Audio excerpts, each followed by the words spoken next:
সিরিয়ায় সম্প্রতি অভ্যন্তরীণ সংঘর্ষে হতাহত হয়েছেন বহু মানুষ। চলমান সংঘাতের মধ্যেই বৃহস্পতিবার সিরিয়ার রাজধানী দামেস্কে একটি স্থাপনায় বিমান হামলা চালিয়েছে ইসরায়েল। দেশটির সামরিক বাহিনীর দাবি, ফিলিস্তিনি সশস্ত্র গোষ্ঠী ইসলামিক জিহাদের কমান্ড সেন্টারকে লক্ষ্য করে হামলা চালানো হয়েছে। সন্ত্রাসী কার্যক্রমের পরিকল্পনা ও পরিচালনার জন্য ব্যবহার করা হচ্ছিল সেই জায়গাটি। তবে এই দাবি প্রত্যাখ্যান করেছে ইসলামিক জিহাদ।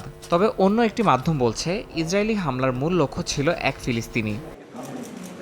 এরই মধ্যে সিরিয়ার রাজধানী দামেস্ক সফর করেছেন তুরস্কের পররাষ্ট্রমন্ত্রী, প্রতিরক্ষামন্ত্রী ও গোয়েন্দা সংস্থার প্রধান। নতুন সরকারকে সমর্থন দিচ্ছে আঙ্কারা। তবে দেশটিতে সাম্প্রতিক সাম্প্রদায়িক সহিংসতার কারণে নতুন সরকারকে চ্যালেঞ্জের মুখে পড়তে হচ্ছে। তুরস্কের কর্মকর্তারা সেখানে বিভিন্ন কৌশলগত ও রাজনৈতিক আলোচনা করেন বলে জানা গেছে।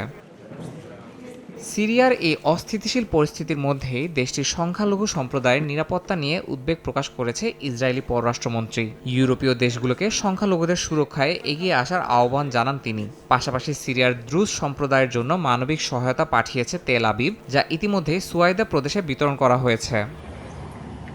এদিকে সিরিয়ার ইদলিব ও আজাজ থেকে বানিয়াস শহরে চিকিৎসা সহায়তা পৌঁছেছে। শহরটিতে কয়েকদিন ধরে চলমান সংঘর্ষে প্রায় ১৪০০ মানুষ নিহত হয়েছেন। আহত হয়েছেন আরও অনেকে। চিকিৎসক দল স্থানীয় হাসপাতালে আহতদের চিকিৎসা দিচ্ছে। এর পাশাপাশি প্রয়োজনীয় চিকিৎসা সরঞ্জাম ও ওষুধ সরবরাহ করেছে। ইয়াসিন মোহাম্মদ জিসান, সময় সংবাদ।